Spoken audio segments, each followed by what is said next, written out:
Muy buenas tardes, estimados compañeros y estimada maestra. Esta tarde, los alumnos Nayeli del Carmen Jiménez Morales, Carla Juliana Morales Hernández, Jesús Emanuel Pérez Félix, Ángel Arturo Gómez Gómez y un servidor, Maximiliano Aque Priego, les hablaremos sobre el tema Las tres teorías sobre grupos. Como premisa, les argumentaré una breve inducción sobre dicho tema. Principalmente tenemos la teoría de Kurt Lewin, teoría de dinámica de grupos. Posteriormente, la teoría de Carl Rogers, grupos de encuentro. Y por último, la teoría de Enrique Rivers, la teoría de grupos operativos. Es necesario hacer hincapié en dicho tema, ya que a lo largo de las décadas se han estudiado por numerosos autores dichas teorías.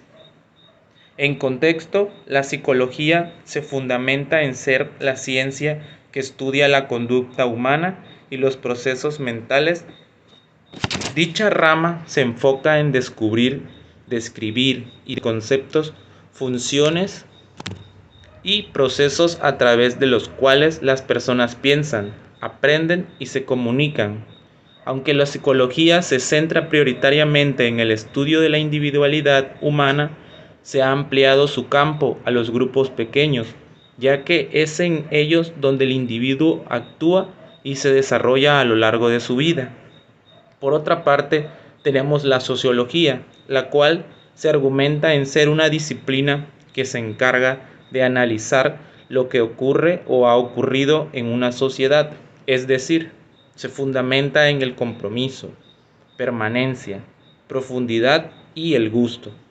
Por último, la sociología se centra prioritariamente en el estudio de las sociedades o grandes conglomerados de personas. No se fija tanto en los individuos, sino más bien en la estructura que estos establecen al construir una sociedad. Les dejo con mi siguiente compañero. Gracias. Muy buenas tardes, estimados compañeros. Mi nombre es Ángel Arturo Gómez Gómez y el día de hoy les voy a explicar el nombre de las teorías y sus respectivos autores. Como primera teoría tenemos la dinámica de grupos por Kurt Lewin. Kurt Lewin describió esta dinámica como el modo en que los grupos o individuos interactúan y reaccionan ante circunstancias cambiantes.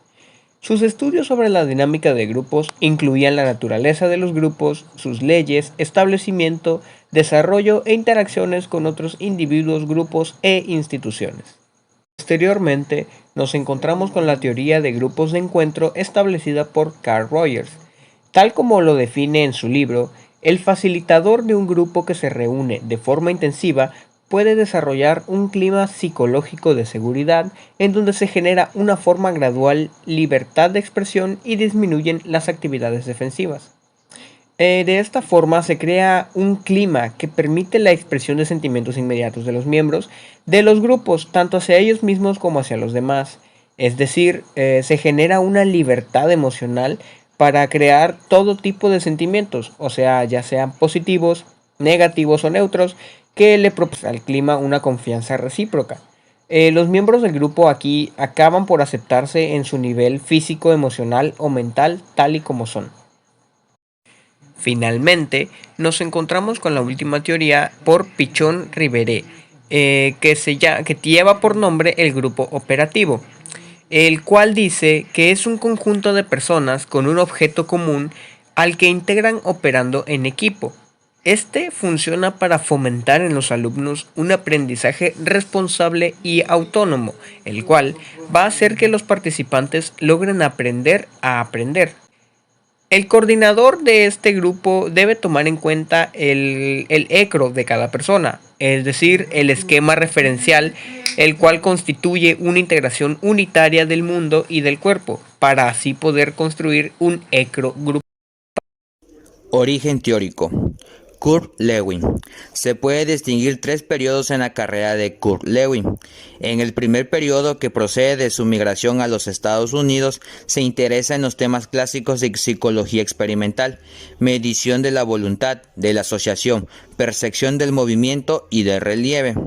Durante un segundo periodo, Lewin deja la mediación de los fenómenos para interesarse en la psicología topológica y construir una teoría de conjunto del comportamiento individual.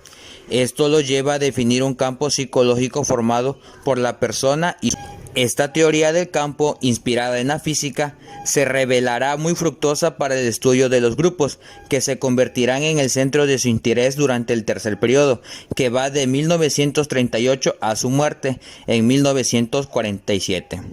La teoría de Lewin está fuertemente influida por el enfoque cientifista del positivismo, en especial del campo de la física del que gran estudioso. Es así el término mismo de dinámica, que es un concepto que proviene de la física y que indica el estudio de las leyes de movimiento de los objetos.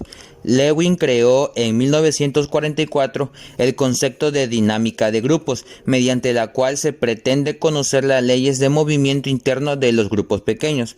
Otros conceptos provenientes de la física y aplicados a los grupos son el de campo, el de valencia y el de ambivalencia, el de atracción y rechazo. Se puede ubicar la teoría dinamista de Lewin dentro del campo de la psicología, tanto experimental como gestal. En cuanto experimental, Lewin utilizó mucho el método de laboratorio para trabajar con los grupos e ir conociendo lo que estaban en ellos y la manera como reaccionaban ante diversas variables que iban introduciendo el conductor o animador de los mismos.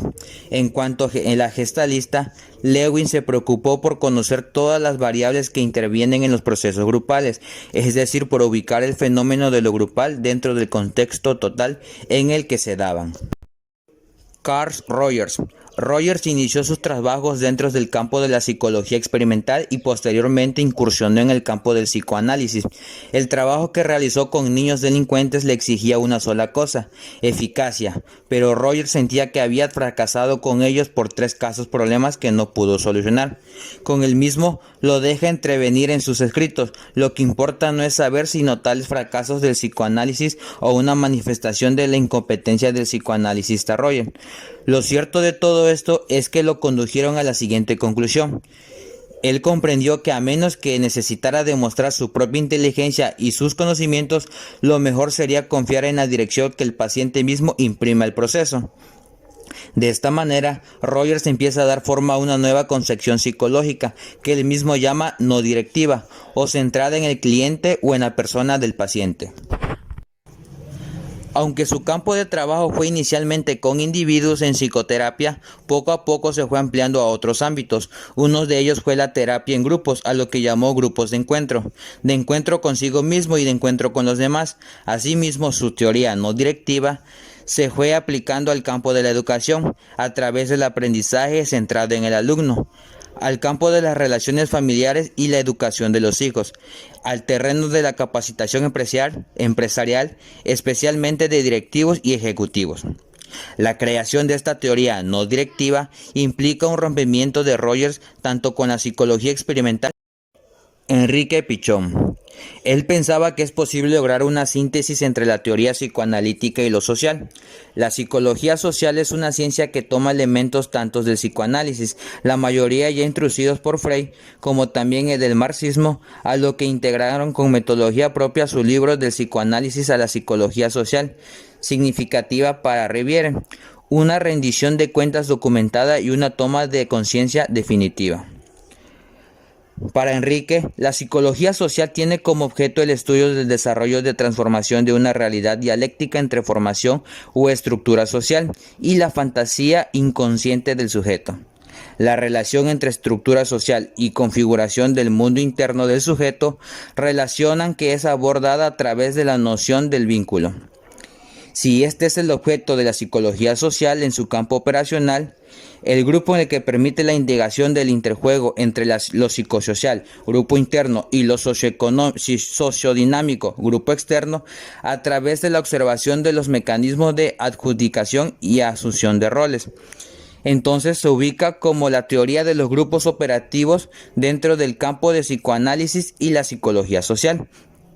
De esta misma manera, Rogers y Pichon empezaron trabajando en psicoterapia, primero individual y luego grupal. De ahí brotó la teoría de los grupos operativos, que luego se fue extendiendo a otros campos. En medida de que esta teoría daba cuenta de la estructura profunda de los grupos, se podía aplicar a casi cualquier tipo de grupo, de terapia, de aprendizaje familiar, empresarial, etc., ya que los esquemas de la estructura interna son casi los... Las tres teorías sobre grupos. Escuela dinamista o corriente dinamista. Su origen es lewiniana, por Kurt Lewin en 1930. La dinámica de grupo comenzó en los años 30 en Estados Unidos y se basa en la teoría del campo. En ella se explica los factores ambientales que influyen en la conducta humana. Analiza la situación grupal como un todo. Dentro del concepto, busca explicar los cambios internos que se producen como resultado y condiciones que influyen en los grupos. Se interesa por buscar procesos mediante los cuales la conducta individual es modificada por la experiencia del grupo. Trata de poner en claro por qué ocurren ciertas cosas. Dentro de los principios fundamentales se encuentra el ambiente. Este debe ser un ambiente físico favorable y propicio para el tipo de actividad a desarrollar. Reducción de la intimidad. Las relaciones interpersonales deben ser amables, cordiales, francas y de mutua colaboración. El liderazgo distribuido se refiere a que los grupos requieren un guía, facilitador o como nosotros lo conocemos, líder. Este debe permitir realizar las tareas y favorecer el logro de los objetivos y metas del grupo. Flexibilidad. Se habla de que los objetivos establecidos por el grupo deben ser cumplidos, de acuerdo con los procedimientos que hayan adoptado como grupo. Comprensión de proceso. Los miembros deberán comprender a diferenciar el contenido y el proceso de su propio grupo. Formulación de objetivos. Los objetivos deben de establecerse y definirse con la mayor claridad posible para que se logre un buen desarrollo del grupo. Grupos de encuentro por Carl Rogers. ¿Qué es un grupo de encuentro? Es un espacio seguro y de libertad. Se les permite a los miembros ser ellos mismos, de expresar lo que ellos consideren oportuno. Es un conjunto de personas que requieren interrelacionarse. Se habla de un grupo de encuentro como una reeducación emocional en la que se está aprendiendo a reconocer, experimentar y a controlar sus emociones. Algunas características que se encuentran dentro del grupo de encuentro es que existe un facilitador, hay acompañamiento, los trabajos son de grupos pequeños, de 8 a 18 personas, hay un buen clima de confianza, seguridad y libertad de expresión y por último existe un propósito. Dentro de las ventajas, la persona se da cuenta de que sus problemas no son únicos. Si hay una reeducación emocional, hay una reducción de daños psicológicos y se logra percibir los fenómenos de manera. Dentro de las desventajas, los cambios muchas veces no son perdurables. Es posible que las personas no puedan elaborar las temáticas por completo, incapacidad para trabajar en equipo y grupos dentro del mismo grupo. Grupo operativo por Enrique Pichón. ¿Qué es un grupo operativo? El grupo operativo es una técnica de enseñanza en el cual es un conjunto de personas con el objetivo en común. En él se integran operando en equipo. ¿Para qué sirve? Sirve para fomentar en los alumnos un aprendizaje responsable y autónomo, en el cual va a hacer que los participantes logren aprender a aprender. ¿Qué hace el coordinador? El coordinador debe tomar en cuenta el ECRO de cada persona, que en sus abreviaturas es esquema conceptual referencial operativo. El ECRO se refiere a que tiene que ver con las relaciones sociales, la organización y el sistema social. En el grupo operativo se mencionan tres teorías como lo son el materialismo dialéctico, el cual se considera al hombre en la praxis, es decir, en la práctica. En la segunda es la psicología social. El hombre se construye por sus relaciones sociales. La tercera es la psicoanálisis, y esto es para entender la mente del individuo.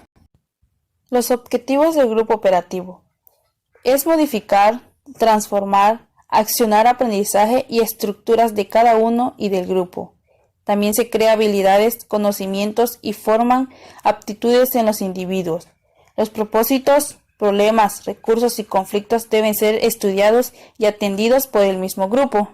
La persona a cargo del proceso grupal y la filosofía subyacente.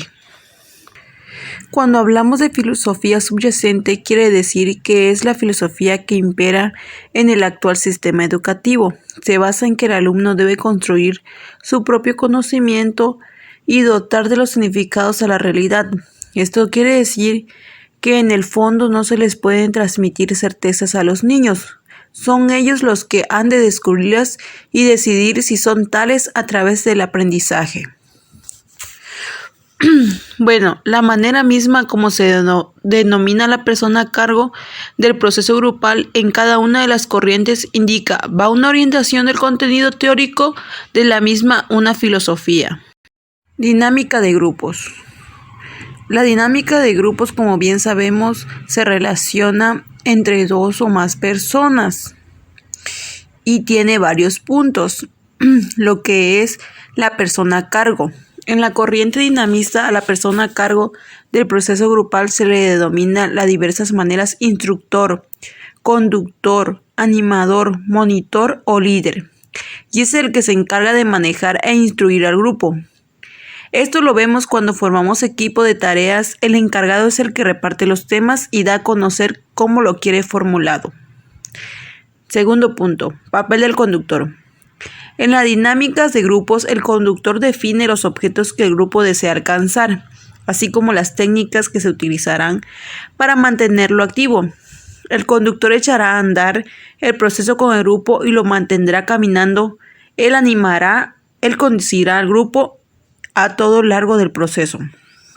En pocas palabras, lo asociamos con los maestros a cargo de un grupo, directores a cargo de maestros y entre muchos otros. Tercer punto, la responsabilidad del conductor o animador. Eso nos da a entender que el conductor o animador es el responsable de alcanzar el objetivo del grupo, a lo total, teniendo en cuenta los intereses, opiniones y motivaciones del grupo. Esto quiere decir que si el grupo funcionó bien y alcanzó los objetivos que se esperaban, es gracias a la habilidad y trabajo del monitor. Pero si el grupo no logró los resultados esperados, se debe a la falta de habilidad del conductor. Punto número 4. Filosofía detrás. Nos dice que el conductor o líder es el experto, el que sabe, el que conoce, tiene el poder del conocimiento, así como la responsabilidad de ejercerlo adecuadamente con el grupo. Punto número 5. Doble conocimiento. Nos habla de que el conductor o el líder tiene conocimiento sobre el tema o los contenidos sobre lo que está trabajando el grupo durante el proceso. Por otra parte, conoce lo que es un grupo, cómo se integra, cuáles son los problemas cuando se presentan y cómo se puede resolver. Punto número 6. Aprender. Nos dice que el conductor o líder está para ayudar a aprender al grupo sobre el tema o los contenidos que se llevarán o tratarán y que ellos aprenderán a trabajar en grupo. Punto número 7. Dependencia de grupo. Esa dependencia de grupo se crea hacia el instructor o conductor, ya que este es el que diseña y aplica los procedimientos de trabajo. Aquí entra el líder. Dicta al grupo tal actividad y el grupo simplemente obedece confiando en su capacidad y habilidad. Grupos de encuentro. Bueno, un grupo de encuentro consiste de personas que se interrelacionan sobre aspectos de sus potenciales. Es un espacio seguro y de libertad en el cual permitimos ser nosotros mismos y en donde podemos expresar nuestras ideas según nuestras experiencias. De acuerdo a Carl Rogers, nos da 2 puntos. Nos dice que a la persona a cargo del proceso grupal se le llama facilitador. Bueno, el facilitador es aquel que desempeña sus habilidades como instructor u orientador. Por ejemplo, una persona actúa como facilitador cuando ayuda a otra u otros a llevar a cabo sus actividades o a conseguir cualquier tipo de objetivos. En la tarea de los docentes, por ejemplo, el maestro es un facilitador de mi aprendizaje al darme explicaciones tan claras y concretas. Carl Rogers también nos habla de la capacitación o entrenamiento. Nos dice que el facilitador de grupos primero tiene que desarrollar en sí mismos esas cualidades internas y luego tiene que manifestarla de forma evidente para la otra persona. Rogers nos habla de 3 condiciones básicas: la comprensión empática. Esto de la comprensión empática es la capacidad de aprender el mundo interior de los demás y evitar hacer juicios. Quien es empático puede entender el mundo interior del otro. sus afectos, pensamientos, emociones, entre otros. También está la aceptación incondicional. Cuando hablamos de eso nos referimos al poder aceptar a la persona que tenemos frente a nosotros, sin imponer un juicio ante lo que nos cuentan o la actitud de no juzgar. También está lo que es la coherencia, pero añade una más, la experiencia o vivencia. También está el punto que dice en el que se aplica el proceso grupal. Nos dice que juntos los integrantes del grupo sabrán encontrar la meta, juntos y lograrlo siempre y cuando se den las condiciones propicias para que se puedan desarrollar en grupo como individualmente.